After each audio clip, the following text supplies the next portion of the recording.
nature has created these chemicals to produce the initial magic. And that is why that experience of love, there is the chemical called oxytocin, which is responsible for it.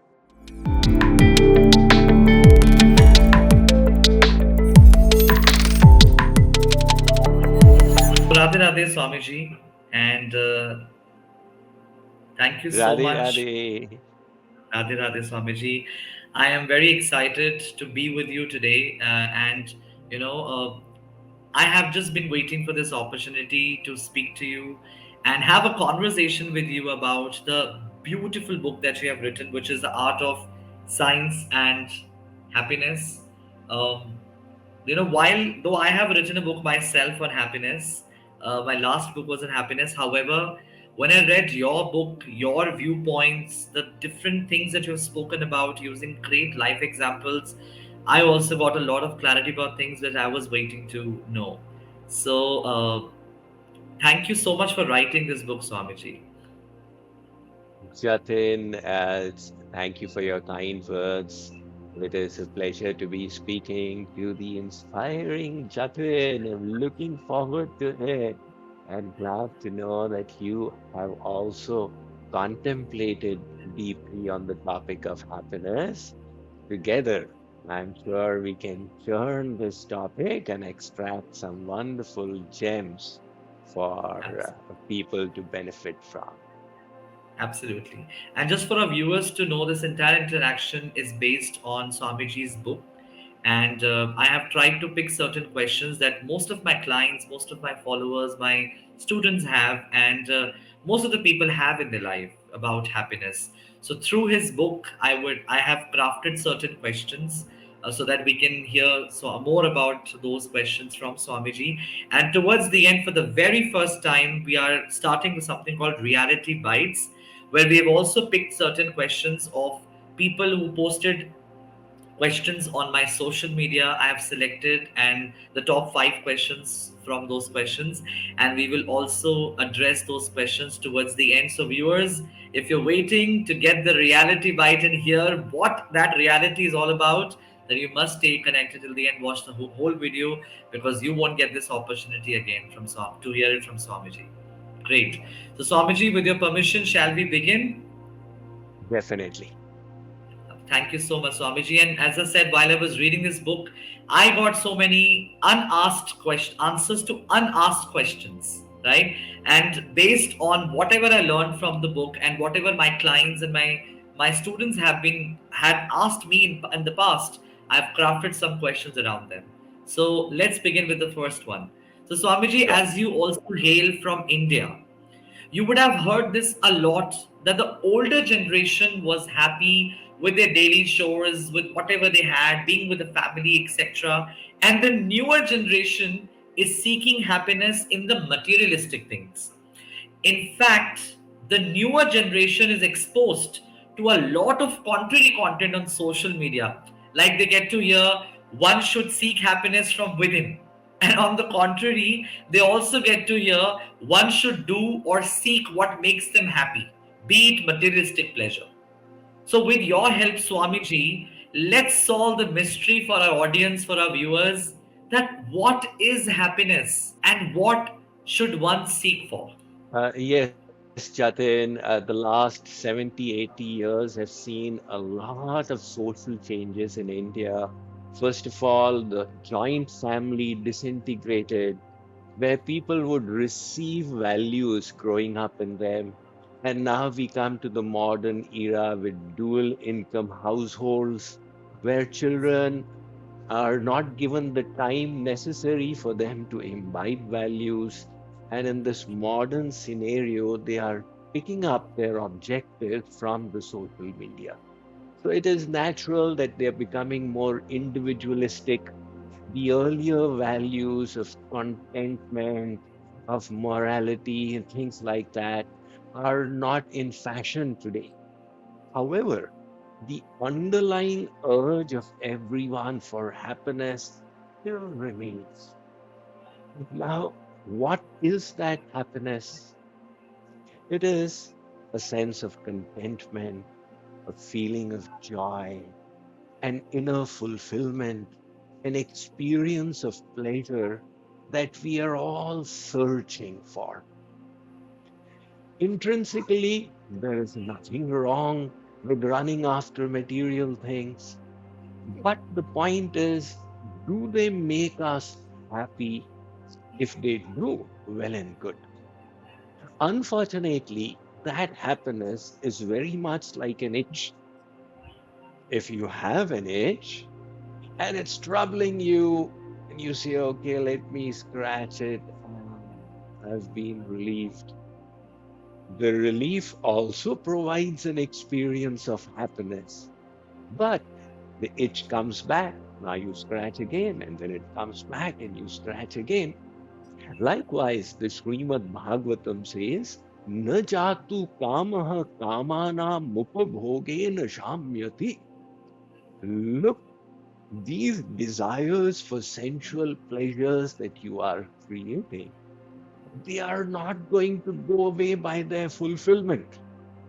That will be temporary, they'll be replaced by even stronger desires. So realize that you are chasing an illusion and look for higher kinds of happiness. There is a happiness that you get by cultivating the sense of contentment. There is a happiness you get by finding a higher purpose in your life. There is a happiness you get by building the quality of your character. And there is the infinite happiness you get by reaching the supreme. So, in the modern scenario, people need to deliberate on the varieties of happiness that are there and then decide which is the happiness I want. There is the hedonistic will, which will titillate a person but never fulfill. And there is the eudaimonic pleasure, which if we chase, it will build our character. It will give us an inner joy and inner fulfillment that will make it worthwhile and help us make our life a success. So, my suggestion to people in the modern situation is to contemplate deeply on why they want happiness, what are the kinds of happiness, and which is the happiness which is beneficial. Beautiful, Swamiji. So, just to understand from for myself and everybody, so it is okay even to run after materialistic happiness if that gives you true happiness from within. What I meant was that the urge for happiness is not wrong. The saints also want happiness.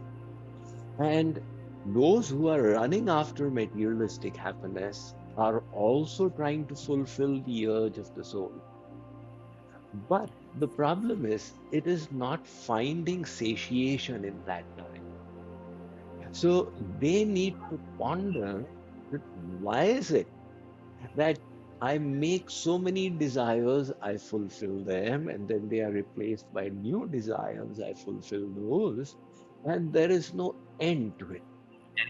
This thinking in this manner will bring them to the perennial truths that the happiness which can satiate us is not the kind which is here today and gone tomorrow.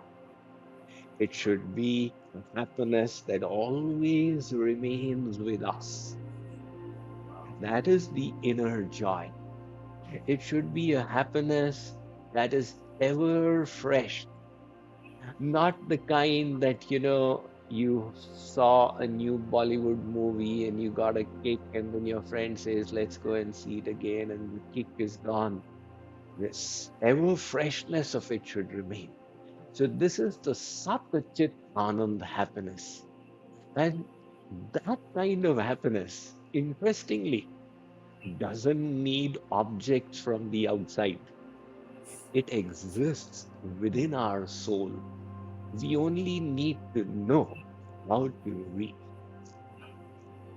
Wow, Swamiji, so beautiful. I so agree with you that the real happiness does not need to be replaced with objects or will not wait for newer objects to come into your life. Wow, thank you so much, Swamiji, for these great words you shared. All right. So, Swamiji, my next question for you is, one interesting part of the book is where you talk about happiness being a search over multiple lifetimes. So, is reincarnation true? And if it is, then how can one work towards achieving happiness in the very present life? Yes, Jatin, reincarnation is a very typical belief of the Eastern religions.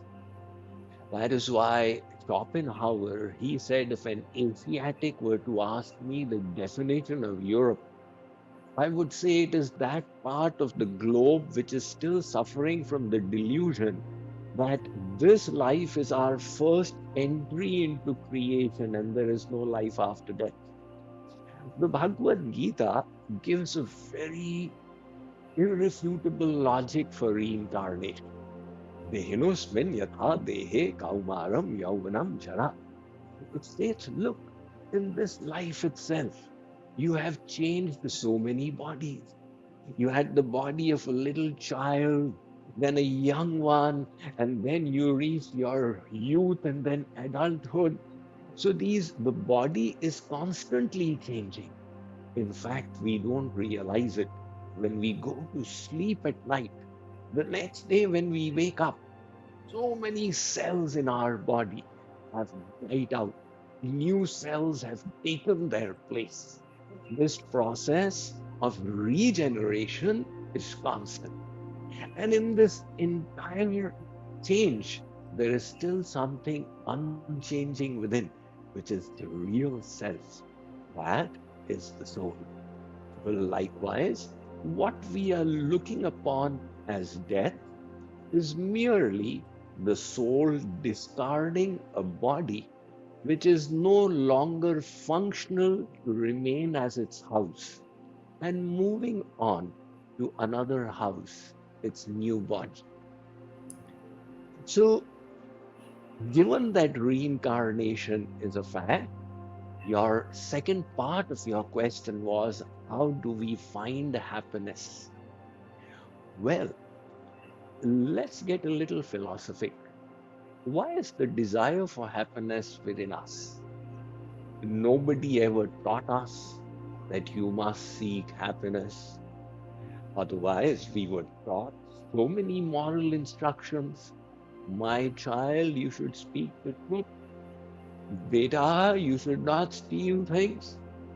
Now, our parents never said, look, my child, you must run after happiness. It should not come about that you start searching for misery, which means that this yearning for happiness came to us without instruction. It is intrinsic to our soul. And why is that yearning within ourselves? It exists from the time of birth itself.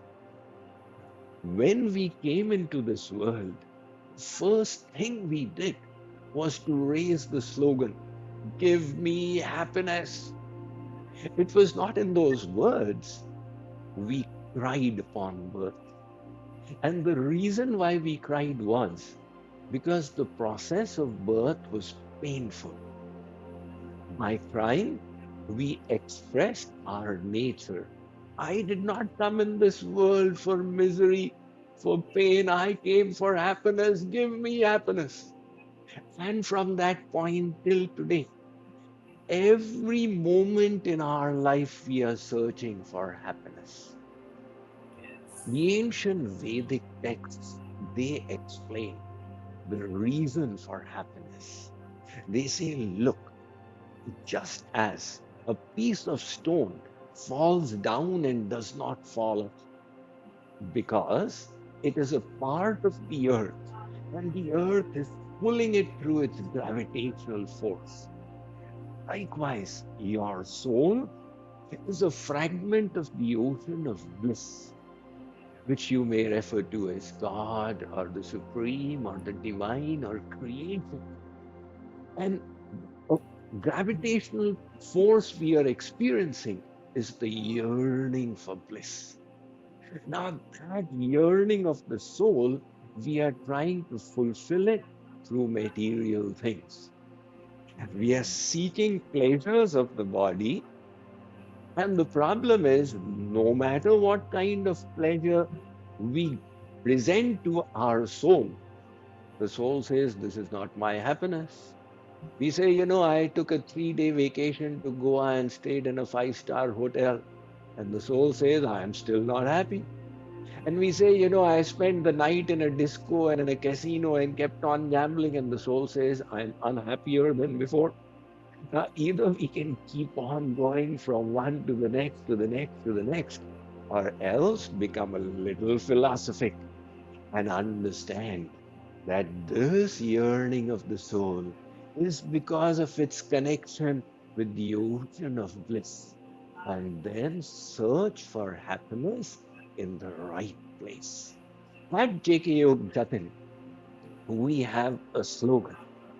So we say, be good, do good, and you will feel good. When you try and be the best version of yourself, when you try and live by the higher values of your life, you will inwardly go closer to that supreme, and it will give you the inner joy which your soul is seeking. Yes, Swamiji, that's correct.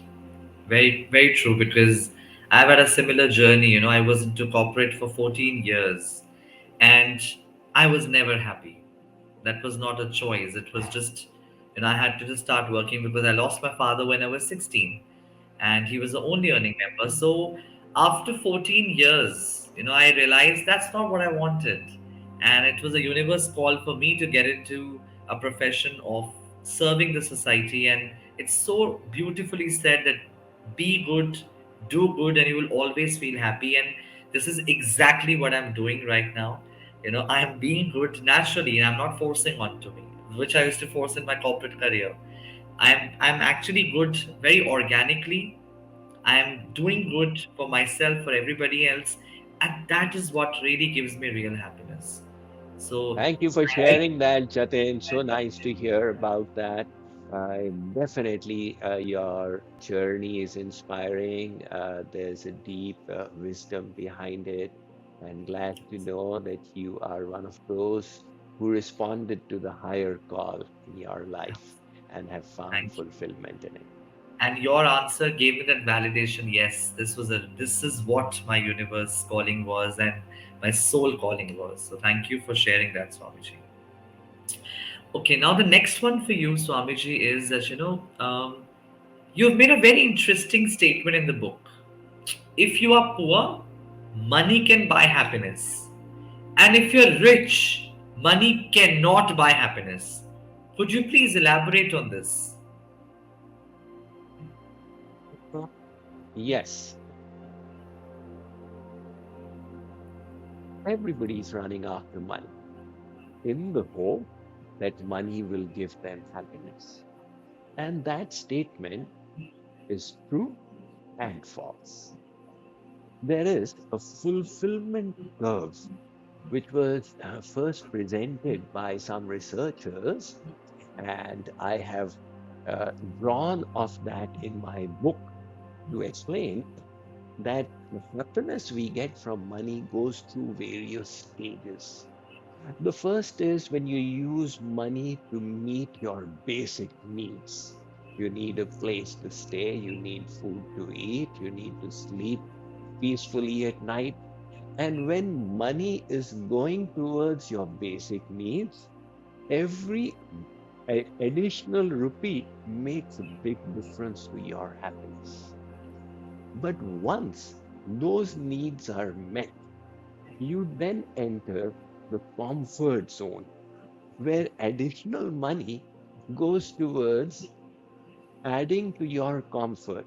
For example, getting a mobile and other such items, which would definitely make a difference to your happiness, although they are not essential. At that stage, the additional happiness through money, the curve starts flattening out. This is in the comfort zone. It is still increasing your happiness, but not at the same rate. And then once the comfort needs are also met, then you enter the luxury zone where additional money helps you go for the luxuries in life, that bigger limousine car and a 5 bedroom house, etc. So there, money is again adding to your happiness, but at a much lowered rate. And finally, you enter the overconsumption zone, where additional money only encumbers you and makes your life more complicated. Now you have to take care of this big house and so many servants and so many other things, club subscriptions, etc. So now money has added to the woes. That is why the simple conclusion is that for a poor man, money would definitely make a difference. But for somebody who is beyond the poverty zone, money doesn't count so much towards happiness. Very true, Swamiji. Thank you for answering that. Okay, so another question that a lot of people have, Swamiji, is making the right career choice has become a huge challenge today. And if most of us do, stress is attached to it. So how do we find happiness at our workplace?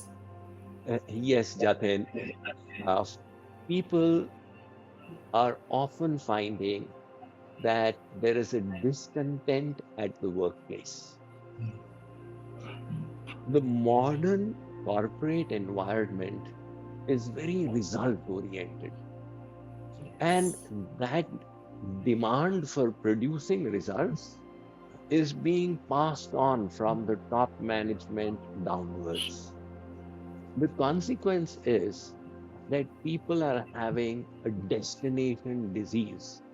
I need to reach this point in performance, only then I can be happy. So their happiness is getting tied to results. And the journey towards results is a painful one. Now, when they do get the results, there's a momentary experience of happiness, but then the next target comes. Instead of that, if the journey itself could be a happy one, then there would be more satisfaction. And to do that, a change in attitude is required, where rather than focusing on results, we focus on the effort.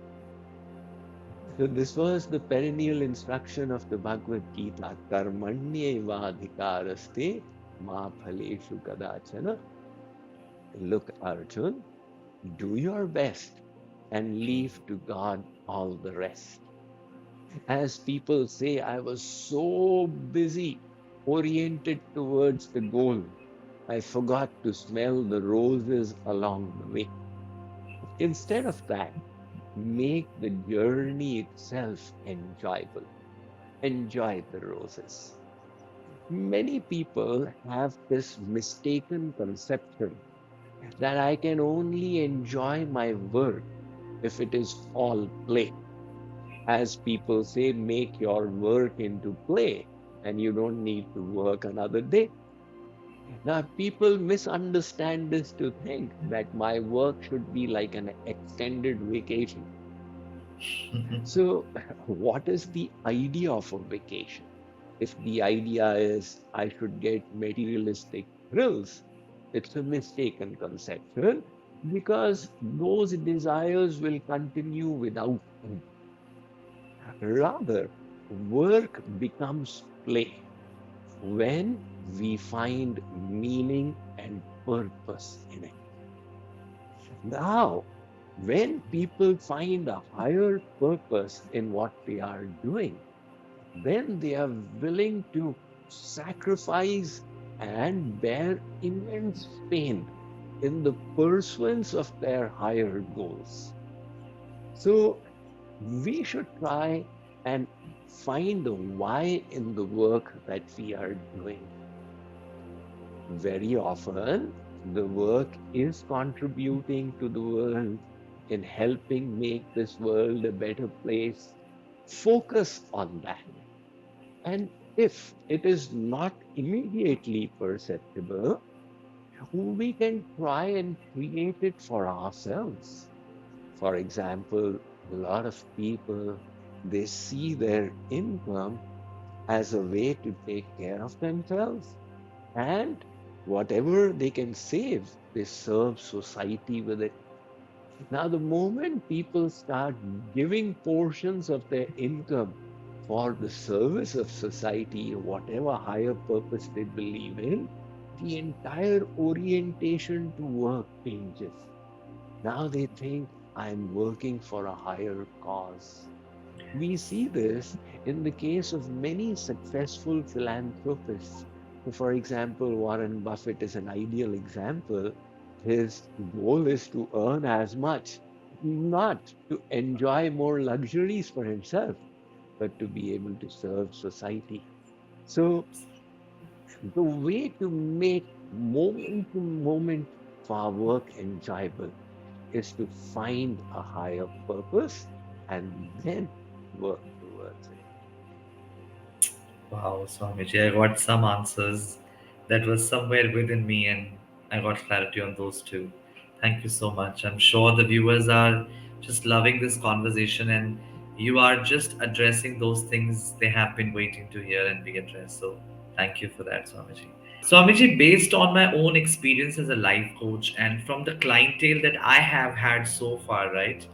A broken romantic relationship has been one of the primary reasons for people to be unhappy. In fact, as I said, most of my clients, my students have an issue in their romantic life. As I understand from the book, oxytocin is a chemical released which is responsible for good relationships. In that case, when we say, I love you, is it just a chemical reaction that we simply term as true love, or is there more to it? The chemical aspect is there, Jatin, which means that nature has created these chemicals to produce the initial magic. And that is why that experience of love, there is the chemical called oxytocin, which is responsible for it. However, if we limit ourselves to the chemical bond, it is going to slowly disappear. And along with it will disappear the feeling of love and romance. And that is why the love at first sight, average statistics reveal it takes only 4 years for it to completely disappear, and then are the blues. So, jokingly, people say love at first sight and divorce at first fight. The initial magic was created by the chemical oxytocin, that is right. But subsequently, a lot is needed to maintain the bond. And that is where wisdom and maturity come in. If both sides in the relationship are only seeking their happiness, naturally there's going to be a tug of war and a strained relationship. If they want the relationship to continue and actually live happily ever after, it will have to be built on understanding. The other is a unique individual. I am a unique individual. The other has the right to their own perspectives, just like I have the right to my own perspectives. This will enable one to give freedom to the other, to live the life as they are. And sacrifices will also have to be made in this relationship. So, love is not about taking, but about learning how to give. And that is where sacrifice is such a big thing. Ultimately, one must develop the perspective that the relationship between two people is actually an arrangement to help both in their journey towards the ultimate goal. So they are partners in their journey of life. That sense of respect and value, if it is there, then you're not trying to control the other person. Rather, you're helping facilitate the other's journey. And the other is helping do the same thing to you. And then you realize that marriage is actually a partnership. And if it can be handled with maturity, you help each other make their lives a success. But to make that kind of perspective practical will require a lot of understanding, a lot of adjustment, a lot of spiritual maturity. The oxytocin magic that started it off is only the initial point. And beyond that, we need to build on it, uh, growing ourselves and helping the others grow as Great, great. Thank you, Swamiji. Now, talking about love, Swamiji, I've spoken about agape love. Please enlighten our audience about it. well. Yes, Jatin, agape love is a Greek term. So the Greek, they classified love in three categories. The first was eros, the second was philios, and the third was agape. The eros is the kind of erotic love where the goal is the sensual delights. So that is the first kind or the lowest kind of love. Now there is no fulfillment. It's just like uh, unending thirst. And a more fulfilling level of love is the second kind, philios. This is like a long-standing relationship, a sense of affinity, a feeling of social bonding, a sense of closeness. That is more satisfying. But beyond that is a higher kind of love, the agape love, which our soul is looking for since eternity. Agape love is a causeless love, where you love the other without seeking anything in return. Consider this example. One man was waiting at the doctor's clinic and he requested if he could be seen first. The doctor entertained his request and said, "Are you in a hurry?" He said, "I need to go and have breakfast with my wife. I have been having it with her every day." The doctor said, "Will she be waiting for you?" He said, "She will not come to know because she's a dementia patient." It was about, I have been serving her with dementia for 15 years, and for the last 5 years, she has stopped recognizing me. The doctor said, "Really? And still you feel the need to go and have breakfast with her when she won't even know?" He said, she will not recognize me, but I still recognize her. 50 years ago, I made a commitment and I intend to keep it for as long as I can. Now, here was an example of agape love.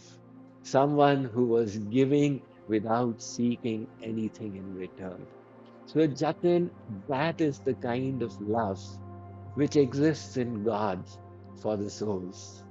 And when we practice that kind of love, it is truly satisfying for the soul. So it is the yearning of our soul, and it is where we need to reach one day.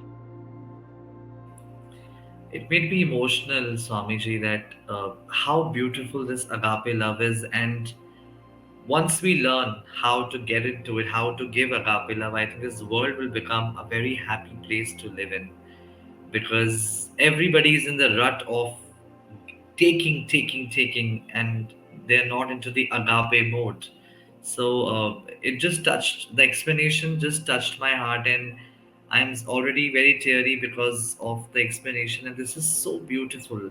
Thank you for that example, Swamiji. It just was very lovely, and I think it's the best way to explain what agape love is. And I'm sure after listening to you, our viewers will strive towards giving agape love instead of just expecting in any relationship. So nice to see it struck such a strong chord in your heart, Jatin. And Yes, that's absolutely. exactly how it is. The soul realizes that these higher virtues, they are ultimately what it is longing for. Absolutely. Thank you, Swamiji. Swamiji, right from my childhood, I've observed that most of the people around are unhappy about something or the other. It's like they find reasons to be unhappy in their life.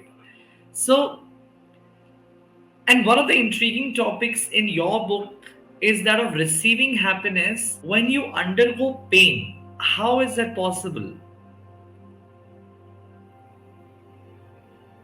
Yes, intrinsically, we recoil from pain. That is our nature. We want to run away from pain. But very often, our running away from pain sets us up for a higher pain in the long run. So, for example, when you have to take healthy foods, the tongue says, no, this will be a painful experience. I don't want to take this kind of food. But by avoiding it up like that, we are inviting ill health in the future. So the choice is between pain in the present or pain in the future.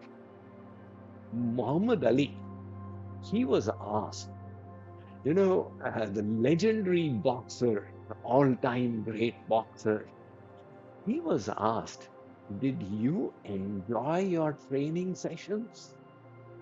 He said, I found them extremely painful, but I told myself, bear the pain and live your life as a champion. So the choice is always there between us. Will I tolerate the pain of hard work as a student and live my life as a scholar?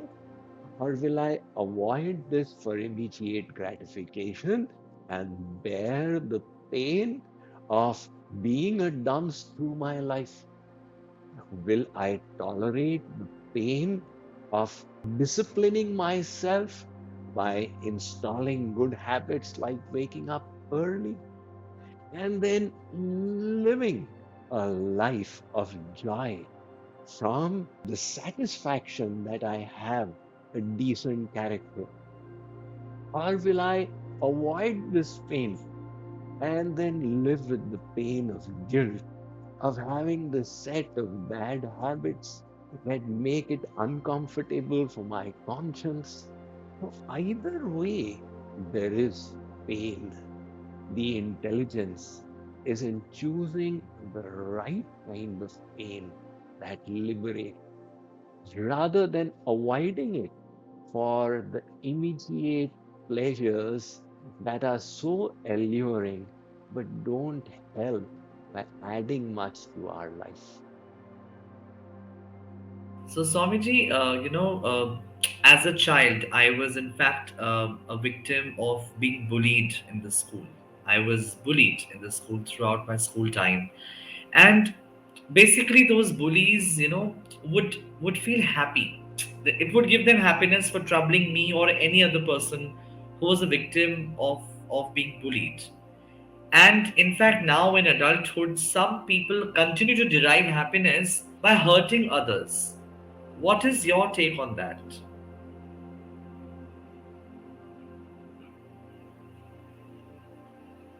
People get happiness in a variety of ways. So it is said that some people, they have their consciousness is at such a low level that they don't mind hurting themselves to hurt the others. They enjoy hurting others so much that they don't mind hurting their own selves for it. These are classified in the scriptures as the demons. The example is given metaphorically as that of the hailstones. They fall in the farmer's field, they destroy the crop and get destroyed themselves. But then higher than these are number five. They are the people who don't mind hurting others for their own benefit. So if by plundering others I can become richer, go ahead for it. These are generally classified as the evil minded in the world. Higher than this are number four, who help others because it will help them. So if by doing something to the other, I can gain in some way, let me go ahead and do it. Higher than this are the third category of people who say that if I benefit by hurting others, I don't want such kind of benefit. Now, this is where humaneness actually comes in, as you say, a gentleman or a gentlewoman, that they don't want the kind of benefit which involves hurting others. And then higher than this are people who think of how I can help others. So this is where philanthropy, charity, etc. comes in. And in the highest category are the saints who actually are willing to hurt themselves to help others because it gives them so much of joy. So people, based on their level of consciousness, are anywhere on this spectrum of six categories. Unfortunately, there are bullies in the world, it is the reality, who delight in the suffering of others. And they just need to be introduced to higher forms of happiness.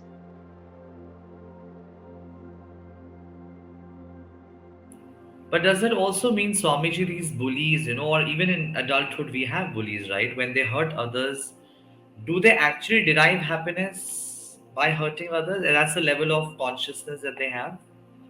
Yes, it is giving them a feeling of happiness.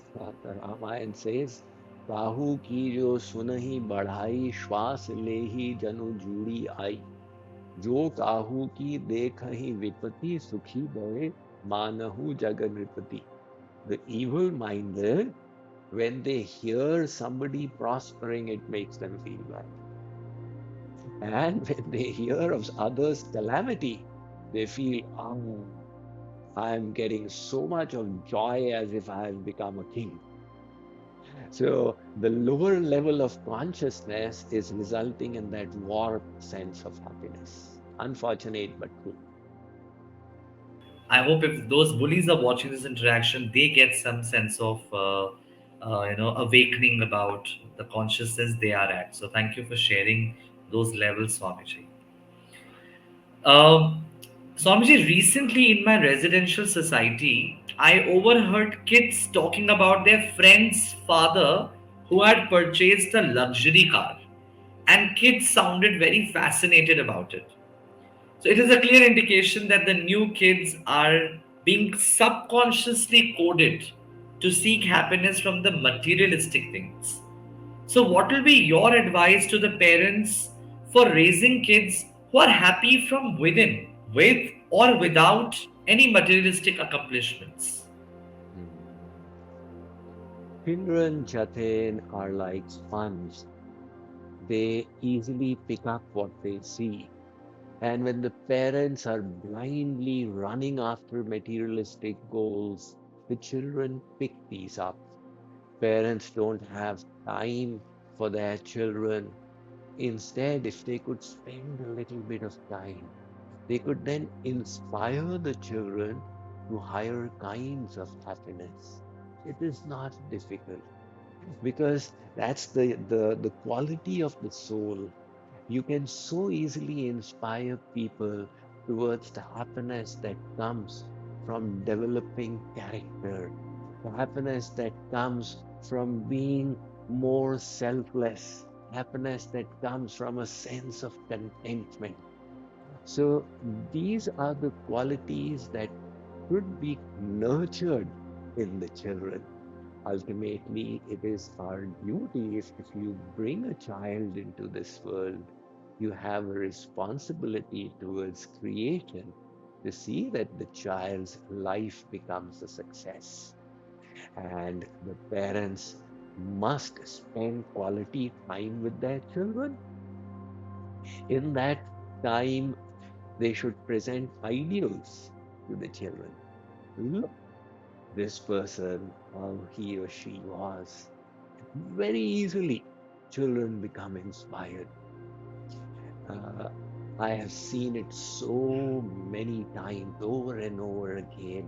I've gone to orphanages and given lectures. I've gone to prison houses, prisoners, and you tell them, look how Chhatrapati Shivaji was, how Harish Chandra was, and you can see the inspiration building up in them. So there is only need of making time for it and doing it with sensitivity. And once we can fill that inspiration in the child, they will naturally move ahead towards those goals. So again, it's the same point that everybody is searching for happiness. Where do they find their happiness makes all the difference. At the very childhood stage itself, if we can direct the children to forms of happiness that will lead to development of fine personalities, it will make such a difference to them and to the entire world. Absolutely. And like you said, Swamiji, we were not taught how to be happy in life. I think it's time for parents to teach their kids how to find that happiness that we all have been seeking for till now. Great. Thank you. Yeah. Thank you for addressing that. So, before we move to our final segment called Reality Bites, where we'll pick the questions from the audience, I have something to share and ask. The Art and Science of Happiness, your book, is embedded with numerous real life examples which inspired me immensely. However, Swamiji, who is that one person who has inspired you the most apart from your spiritual master?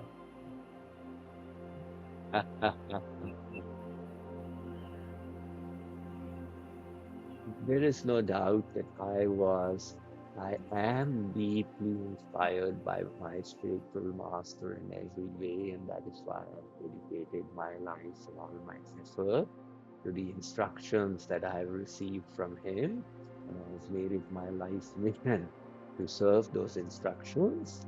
Apart from that, it becomes very difficult to answer your question because I've never thought of it like that. I have always taken inspiration from everyone. And that is why all the great personalities, all the great saints, I find them all sources of inspiration. Mm, We can learn from everyone.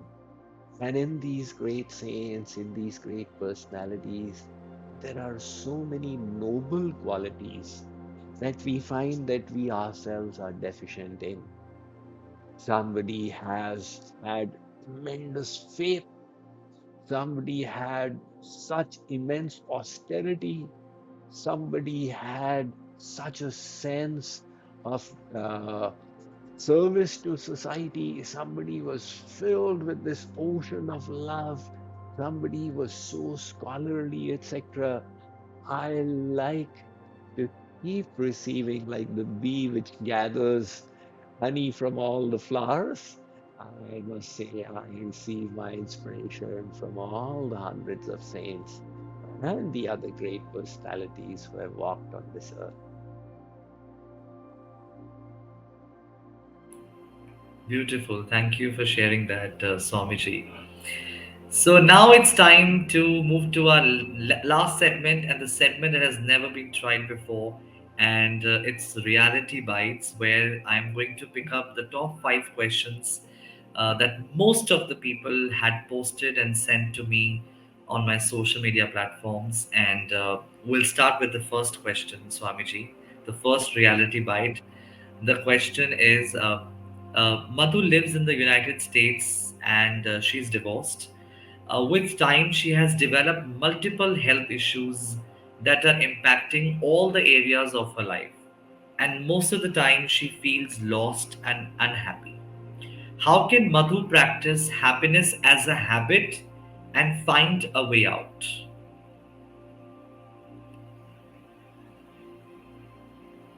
For Madhu, I would like to recommend that she should untie her happiness from events in her life. Remind herself that happiness is independent of what happens to us. Rather, it is a choice that we make. And in any situation, we can always choose our happiness. So if she is feeling because of the divorce that she is a little less blessed than the others, she should remind herself of people who are below her, who don't have the kind of blessings that she has in life. She may have lost one thing, but God always makes up in many other ways.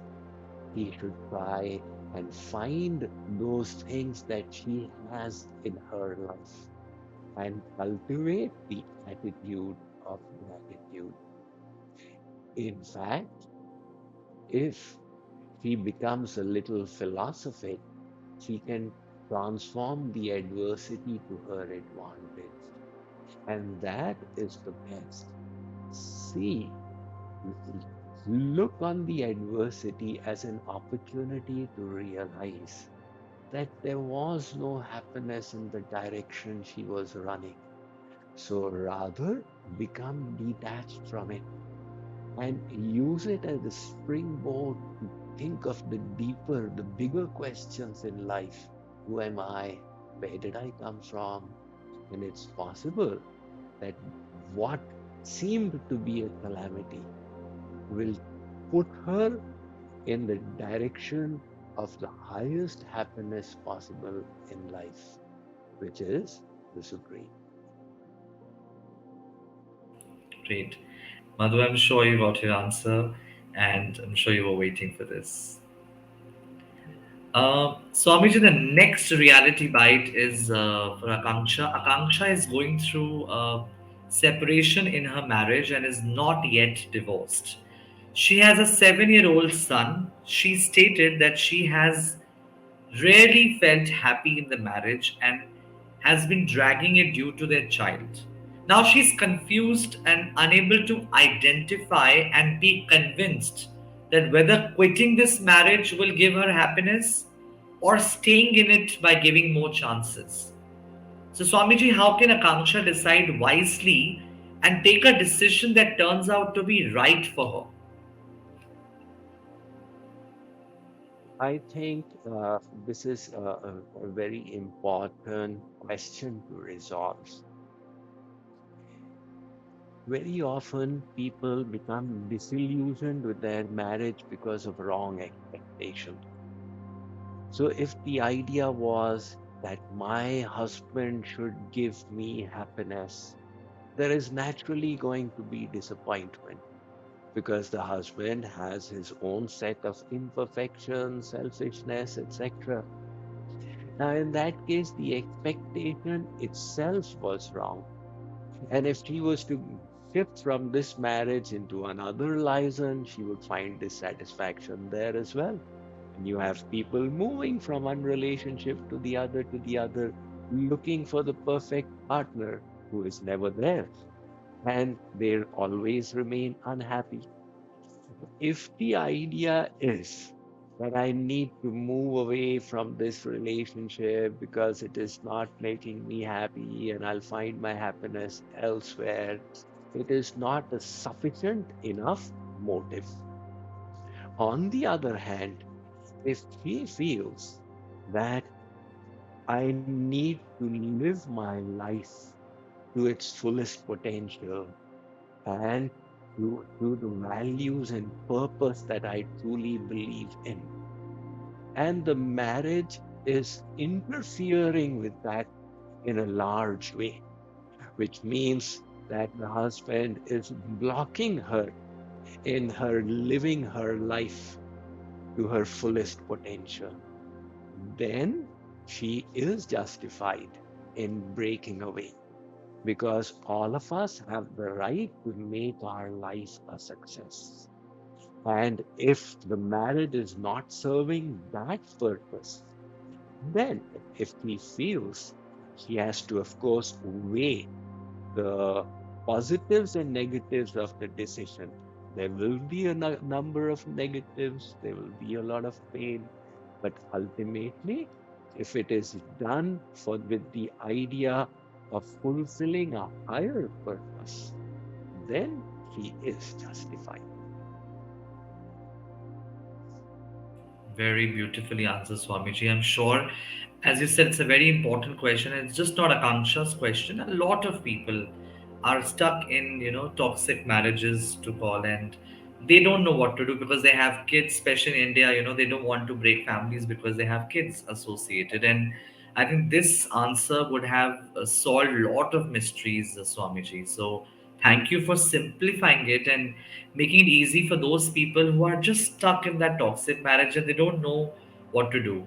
And one point I really loved what you said, Swamiji, that as partners, in a marriage, that marriage should serve each other towards success, being successful, being happy.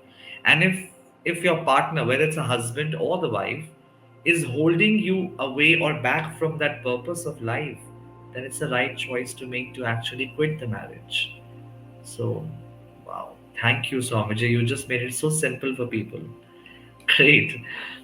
Now, next one is Harsh is an ambitious guy and always wanted to make more money. In the process of growing his career, he came across mentors who spoke about making more and more money. He mentions that though he's keen to make more money, he feels content and satisfied with what he is making every month. So he's confused about growing his wealth even if he feels content with what he's making every month. So, Swamiji, please throw some light on this for Harsh and, in fact, everybody who's confused. Well, for Harsh, I would like to say that he needs to stand back a little and think that is money the goal or is money the means to the goal? I mean, ultimately, you can have a ton of money and still be unhappy. So, money in itself is not the ultimate goal. Money is useful because it helps him get the things that are important.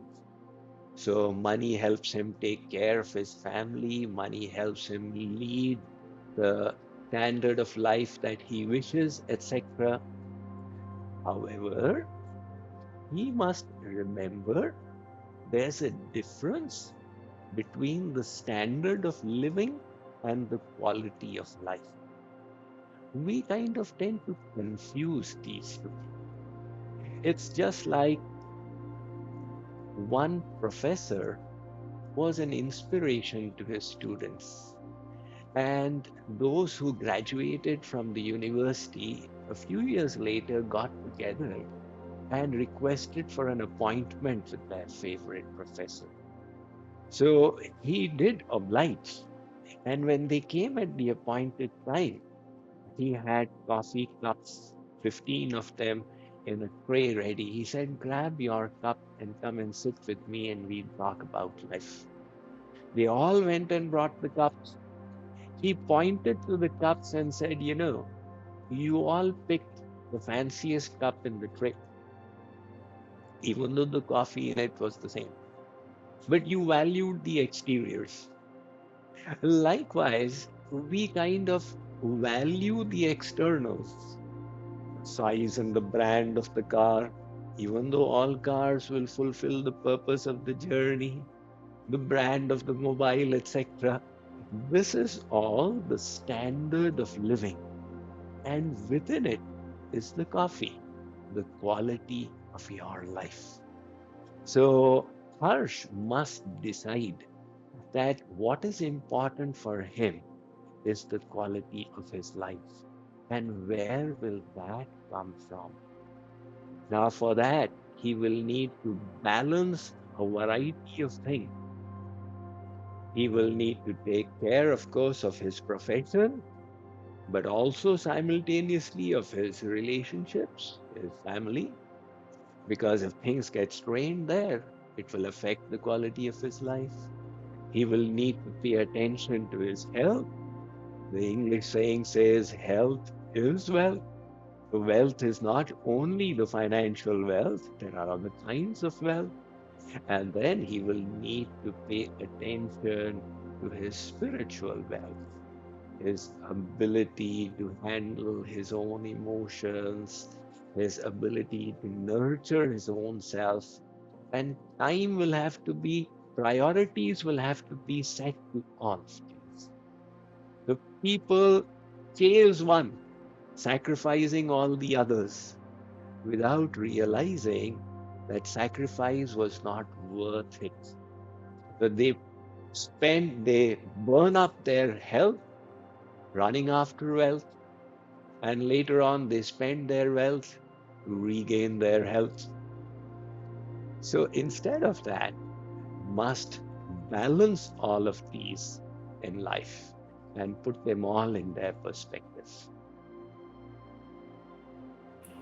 So Swamiji, like part of his question was or answer was that he is happy and content with what he's making right now every month.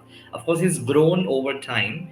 However, what he's confused about is should he focus on growing more money in terms of because his mentors are motivating him to make more money, etc. But he also feels content with whatever he has in life right now. If he is content, then there is absolutely no need to make more money. Then he should focus on the other things in his life. So he needs to answer to himself the question, what does success mean to him? That for his mentors, success means growing from so many million to so many million. But that definition may not work for him. So for him, there may be a different definition of success because he's got these other aspects to his life which he values even more. Right? So that is what I said, that money is only the external aspect. And the inner thing is the main one, the quality of his life. If he is contented with what he has, then he should focus on what is adding more quality to his life. Wow, Swamiji, thank you so much. Beautifully answered. I loved it because somewhere I think this was my question too. If and I got my answer, Swamiji, and based on your answer, I realized I also have a lot to introspect furthermore in life. So thank you for that enlightenment. Okay, so next one is from Rahul. Swamiji, Rahul is the only son to his parents, and he lives with his mother. He's gay and has always been interested in men and felt happy with a man. However, he feels that not marrying a woman is injustice to her mother's efforts in raising him, despite knowing that he wouldn't be happy with a female partner. So, how can Rahul take a stand for his happiness without feeling guilty of hurting the emotions of his family and find a way to move forward? In fact, Swamiji, I want to mention just not Rahul. I got lot of similar questions from lot of LGBTQI community, and most of them are stuck in this situation where their families pressurizing them to get married to the opposite gender, and because it's a family and they feel they have raised them, it's a responsibility to listen to them. A lot of them ended up marrying, and of course it ended up in a bad marriage, it ended up divorce. But a lot of them are stuck and they don't want to also hurt the emotions of their family. So how can they take a stand for their happiness without feeling guilty of hurting the emotions of the family? Jatin, this is what we call moral dilemma, where there are two things which are trading off against themselves, which means in one side he feels that he'll get happiness from a particular decision, and on the other side he feels that he wishes to keep his mother and his family, his parents as well happy. These kinds of questions don't have any one answer, and each person has to answer it for themselves, weighing the pros and cons. It's not just the question of just, for the LGBTQ scenario. This kind of scenario arises very often when people are contemplating a marriage outside of their culture, outside of their religion. In fact, I would go and say further that somebody has the dilemma of whether to dedicate the life to their nation, which they truly believe in, or to their family. Now, when somebody is going towards to enter into the army, there's a chance they could die and cause great pain to the parents. If they say, okay, I will only value the happiness of my parents, they cannot dedicate themselves to the higher cause. So, this uh, choice between two alternatives has to be evaluated on their relative importance. How important is it to pursue the happiness the way they want? How happiness is it? How important is their parents' happiness to them? So they have to put these on two sides of the scale and then see which one turns out to be heavier for them. Right? So it is this, nobody else can answer it for them. They have to make their own decision, but let it be a well thought out decision, which means remember there will be a lot of negatives on one side, which sometimes in youth they fail to consider. They will lose lot of social relationships. They will get into a lot of uncomfortable things. Have they actually thought it all out in a long term? And on the other side, have they actually thought it all out? If after all their thinking, they have decided that something is more meaningful, then definitely they can go ahead with it. But it should be a well thought out decision. Swamiji, just one follow-up question on that, right? Let's say if this individual Rahul already knows he won't be happy with a female partner, and if he of course comes to a decision to marry a female partner, and eventually he will be unhappy, the partner would be unhappy. Eventually, the parents will also be unhappy to see him unhappy. Eventually, so in both the situations, even if he disagrees to marry, parents will be unhappy according to him. And even if he turns out to be unhappy in the marriage, eventually parents are going to be unhappy. So how should he take it forward? Because in both the situation there is a possibility of unhappiness. That is right. To marry just for the happiness of the parents is very often a wrong decision, because it is just temporary. And then later on, the consequences that come, the parents also have to bear with it. But in such situations, there's a third option as well, of just staying unmarried, isn't it? There's a third option as well. So again, I'm not suggesting one or the other. I'm just saying that consider all the options deeply and then make your decision. Good one, Swamiji. Absolutely. Thank you for that. And the last question for the day, Swamiji, which is the last reality bite. David has had multiple business failures and has accumulated huge debts.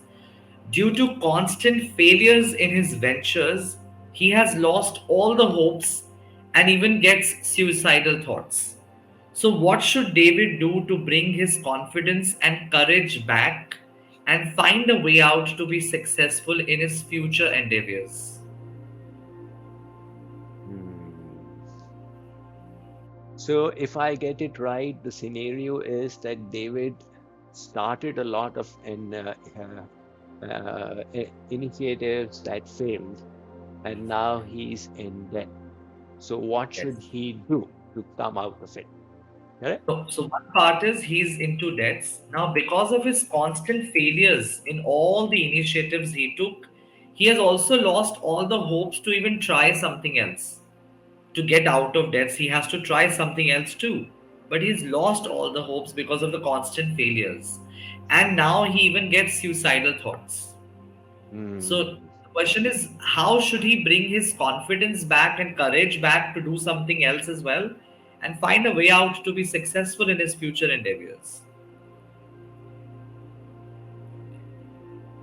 He needs to handle his situation by growing in wisdom.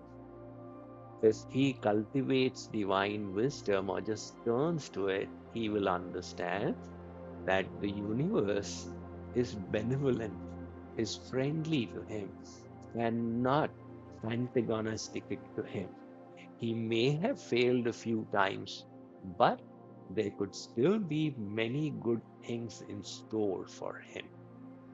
So, all he, rather than contemplating to put an end to his life, he should contemplate on the positive options that are available now. It is possible that his failure is a result of repeated wrong decisions. You know, maybe he was not cut out for it, or he was not prepared to be a successful entrepreneur. Nevertheless, he can try his hand at a job. He can try getting employed. He can reach out to friends and well-wishers to rescue him. If he looks out for the opportunities, he will find that there are still many. There are examples of people who were at the point of breakdown, but they held on and went on to succeed tremendously. So Sri Aurobindo said that it is the darkest nights which prepare for the greatest dawns. Sometimes creation has our best victory in store right at the time when we feel that we are about to break. We must never lose one quality in life, and that is the grit to persevere till the end. This is absolutely the fundamental, essential quality. And to grow that, we should remember that life itself is a blessing of God, the opportunity to live. This human life is sacred. Even the celestial gods, they, when they look at humans, say, oh my God, I don't have the opportunity that human beings have. If I could be a human in my next life, then I would make the most of it. So, having received this sacred form, we don't have the right to end it just because we feel we are suffering.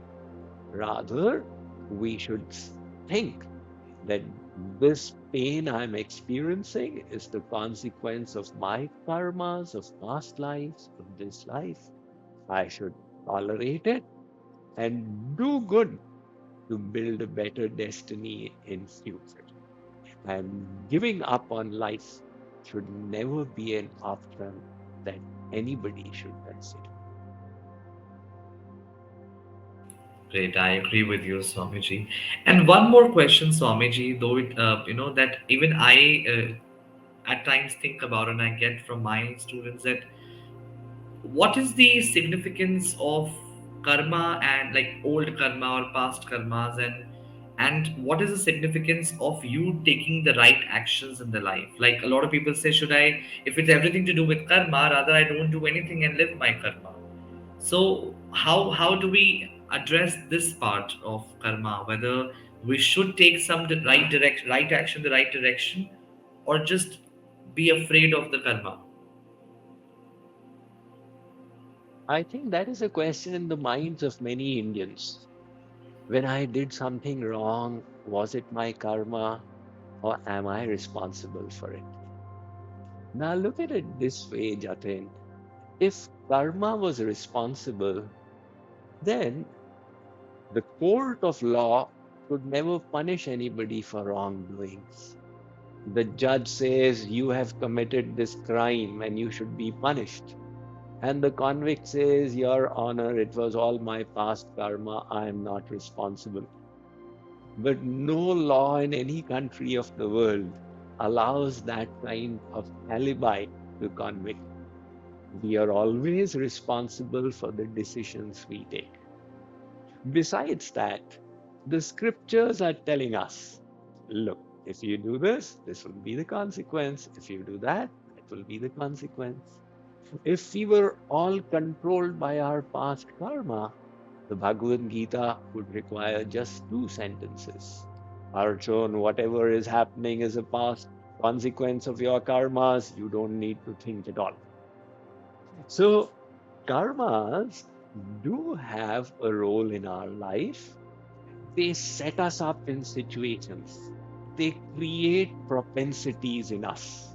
So, somebody may have evil propensities as a result of past karmas, but at the same time, at any moment, they are always responsible for the decision they make. And that is because creation has bestowed us with free will. That free will, the freedom to choose, is the basis of life. And it is our responsibility to make the right choices again and again and again. So we must never find excuses for the way we have used our free will. Some people blame karma, some people blame God. It must be the will of God. Some people blame time. So kala hi, karma hi, Ishwar hi, mithya dosh lagaye. The Ramcharitmanas says these are wrong ways of thinking. You own up for your decisions. That is the only way to improve them. Absolutely. I think this karma question absolutely was must be a question for a lot of Indians, right? So because they also keep hearing nothing happens without God's permission. God is the one who decides everything in your life. So I think that's where people actually get confused. But with this interaction, with this answer, I think most of them get the clarity. So Amiji, though this there are so many things to ask you from the book about happiness. Life is a subject in itself. I think this interaction will not be enough to talk about most of those things. However, I'm so grateful to the universe and to you for giving the opportunity to me and to our viewers to understand this subject called life and happiness in such a short span. And you have touched almost all areas of happiness of life that where people are actually affected. So thank you so much for enlightening all of us with your great wisdom. And I have learned a lot from this interaction, and I'm very confident that viewers who are watching us right now or later, they are also going to change their life because of this interaction. So, Abhijit, so thank you so much for that. Thank you so much for your kind words, Jatin. It was indeed a pleasure speaking to you and to have the opportunity to share with you this wisdom of our ancient scriptures and sages, and to respond to questions of yourself and people connected with you. So happy to know of the wonderful work that you yourself are doing. My best wishes to you. in your efforts. Thank Radhe you. Radhe. Radhe Radhe.